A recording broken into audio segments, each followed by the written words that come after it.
Welcome back to America's Commercial Real Estate Show. I'm Michael Ball. The excitement is brought to you by realcrowd.com. For professional crowdfunding as a sponsor or an investor, check out realcrowd.com. Well, today we're talking about the Better Buildings Challenge. We're talking about sustainability. We're talking about some important things if you run or operate a business or involved in commercial real estate in any way. My guests are Liz York with CDC and Andrea Penabel with Southface. And before the break, we were talking about toilets, and I'm glad we're through toilets. Interesting, but let's talk about some of the other examples of some ways that buildings that have been involved in the Better Buildings Challenge are really having a great savings, or maybe winning the challenge. Yeah, I think the thing that makes the BBC so interesting and so successful is because it is a voluntary program, and there's recognition and challenge, and that sort of competition between city to city, when you're talking about over 100 cities in 28 states. Sharing of best practices is the friendly part of that, but there really is that competition. And what we have found is the recognition is a really important part of showcasing those best practices that are coming out. And so we have seen things from excellent green space planning to reduce stormwater aspects, to lighting, as we talked about earlier, to full HVAC retrofits. And part of that is also to look at opportunities for things that have a duplicative effort. So things that are also that save energy, also that improve health.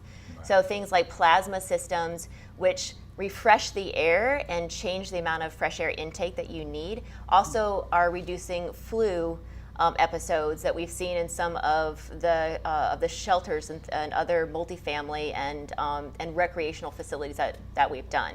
So another example that's a little smaller scale, having a beautiful staircase for people to utilize instead of using the elevators actually saves elevator trips, and that reduces energy. It also reduces maintenance on those elevators. And I hadn't thought about that because, I'd use the stairs here every day, but they're ugly. They're the back concrete stairs. Right. Now, if they were beautiful, would I go up and down 6 flights? You would. Well, in fact, so CDC took one of our own stairwells and we renovated it piecemeal. First, we replaced the ugly stair treads with nice new rubber treads. We painted light colors. We introduced artwork, we introduced music, and all along the way we had counters that were counting how many people were using the stairs. And as each of these, they call them interventions. I know we talk about them as renovations, but we in public health call them interventions. We did each of these interventions and we saw increases in stair use, both trips up and trips down. Interesting, and you probably saw a lot less people out of office for health reasons, right? Because they're Absolutely. healthier. Some days the stairs are my only exercise. I try to exercise every morning, but if you can go up and down the stairs, it helps a lot. What are some other examples? So other things that you can do in your buildings to make them healthier are think about, so for example, in a cafeteria or in a vending area, think about providing healthy foods at eye level. I'm not saying take out unhealthy food. I'm just saying put them in a different place. I want my Cheetos. Well, you can get your Cheetos, but you might have to bend down to get them off the bottom shelf. Well, I'm not doing that. But it helps people choose healthier foods. So, for example, in one of our cafeterias, we have fresh fruit, which is available right as you're going through the checkout. There's apples sitting there instead of candy bars. Now, I love candy bars as much as the next person, but having that fresh fruit reminds you, oh, I should get this also, and so then you end up with a healthier lunch. Yeah, that makes sense. And in our office, we did that. We had some, sweets and things like that. And we had the sweet drinks with the syrupy stuff, and we took all those out, put healthy drinks, we put healthy food. And I think one of the things we find is if you give people things, they're probably going to eat them and drink them. That's right. That's right. So give them healthy things. And having filtered water is a very easy way and a very low cost way for asset managers to be able to actually provide and create a healthy benefit. And like we provide cups. Any new employee that that join South Face. You get a mug, and we have water that's all around our campus.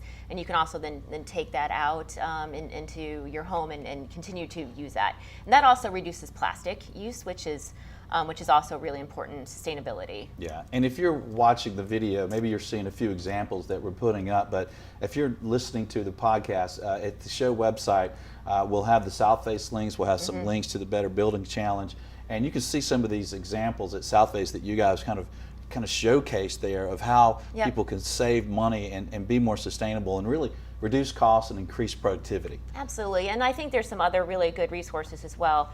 The Better Buildings Challenge website itself has a lot of best practices that have been showcased through the different cities and the different commercial real estate buildings that have been part of that.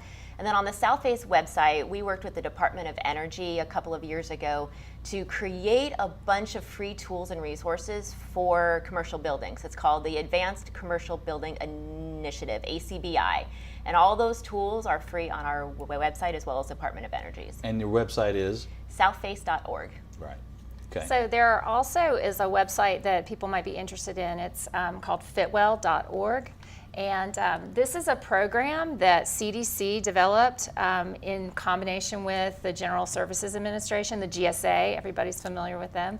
And what it does is it helps identify strategies for healthier buildings and put them in words that architects, designers, engineers, facility managers understand. You know, the public health side, they kind of talk in a different jargon, and this Fitwell program takes that jargon and turns it into things that we understand. And if I run a business and I'm looking to lease space, or I'm a tenant rep and or a lawyer and I'm helping a tenant with their space needs, one thing you mentioned to think about is the plasma systems for the HVAC that maybe can help with healthier air. What are some other tips for a business owner related to their space needs when they're looking at space and negotiating leases?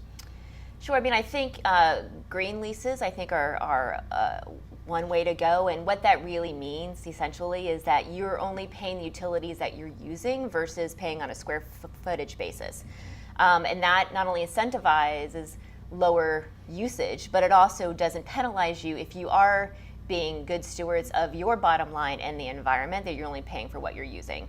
In addition to some of the behavioral things that we've already discussed, there's things like separate metering. There's things like looking at your fresh air intake versus how much you're cooling that air, and utilizing your building management systems and your energy management systems for your building, because so much of air conditioning and the energy usage for air conditioning is actually taking out the humidity. So if you can keep your humidities at a certain level, then it's much faster to cool and or heat your building, but especially on the AC side of the equation. Another thing you can look at is this thing called Walk Score, and this is about the location of your building and what are the amenities that are in a walking distance of your facility. And you can look this up. You can type in Walk Score, you can type in the address, and it'll tell you, if you're looking at 2 or 3 different properties, it'll tell you how connected they are to the surrounding community. This is really good because if you can reduce either the cost of someone's commute, or you can make their commute active, healthy commute. So like they're using transit, maybe they're taking a bicycle. You know, all of this is contributing to their ability to perform productive work for you. Yeah. And I would say that there was a recent study that said that the cost to a business for loss of labor or to hire and to train somebody new is anywhere between 10 and 40% of their net profitability.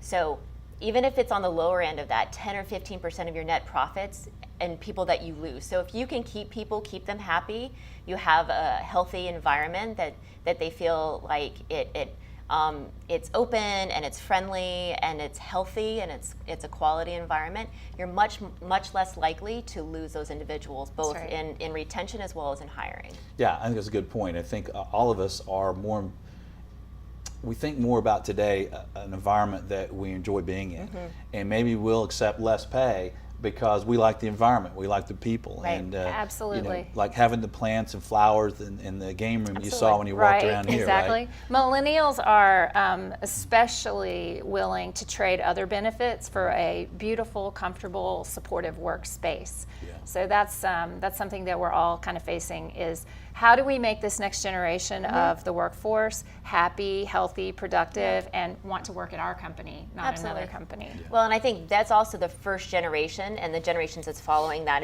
are following the same suit, that they're also using their wallet to pay for and live in and work in buildings and with organizations that also share their values. And so having those shared value systems are also really important for recruitment and retention. And before we let you guys go, what else should we know about the Better Buildings Challenge if we own or facility manage a building?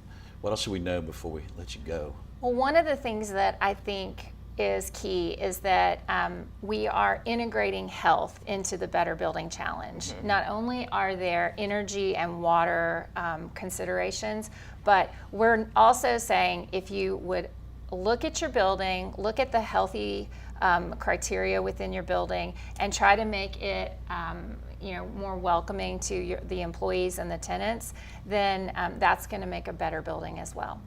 And I would just add, sitting in Liz's seat as a former Chief Sustainability Officer, I would say that this is really not only an HR issue, but it's a CFO issue, and really looking at it as risk management and also reduction of bottom line costs to increase profitability will really help your aspects of getting into the Better Buildings Challenge. And will really help to drive your facility managers to have the appropriate talking points to be able to get them to be successful in that role. And a lot of these things that I've seen that you can increase sustainability, reduce your costs, can actually be financed with nothing down and reduce your costs. So right, exactly. It's like, why not do it? You're going to increase the wellness, productivity, bring costs down. Let's also talk about the summit, right? The Better Building Summit. Challenge. It's in Cleveland this year, which is the booming metropolis of Cleveland. And Cleveland's got a lot of really amazing things going on, including the Better Buildings Challenge Summit, which is an annual summit that they pull together all of the different cities and communities who are participating in the BBC. They share best practices. They look at innovation and technology, because technology is changing so rapidly in this space, not only bringing down costs, but also just expanding the opportunities for looking at sustainability and efficiency in new and innovative ways. And it is being held in Cleveland I believe it's the 21st to 23rd. So can anyone go to that? Anybody can go as long as you're associated with the BBC, and it is a little bit of an invite only, but I think if you are participating in the program, or your city's participating in a program, or your company or your building is, then you are definitely welcome to attend. I see. Well, we'll have a link on the show website, Absolutely. commercialrealestateshow.com, to if you'd like to know more about the summit Absolutely. or about any of this. So what are some other resources that the audience may think about for this? You got BOMI, right? BOMI.org for facilities and management training, a lot of information. You've got IFMA. IFMA is a good resource.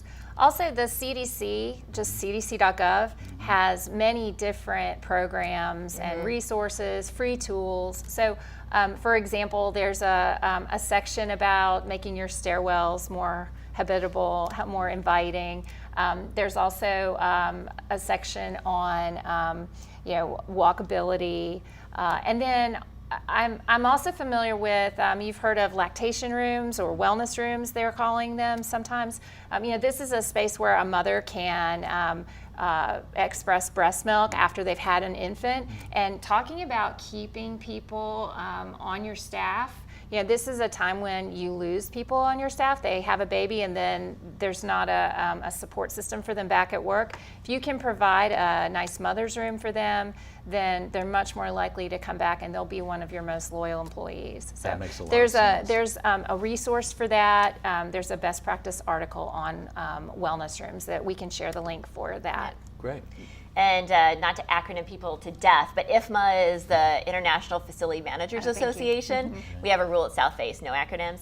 And we're a bunch of engineers, so you know how that goes. We have a rule, everything's acronyms in the federal government, And I think that, that's a point that it's worth emphasizing is the facility managers that are in your buildings are the ones who are taking care of your buildings. And so by putting in more efficient, like LED lighting, they can no longer go around, and we actually replaced 2.5 positions, FTEs, and allowed them to do other things as opposed to just walking around and replacing light bulbs. So I think you have to think about sustainability as in terms of your workforce development as well, and ensuring that they have the hard and the soft skills in order to really implement these things, and then look through the change management so people understand what they're actually getting and the benefits of that. Yeah, that makes sense. Parting word on sustainability or the Better Buildings Challenge?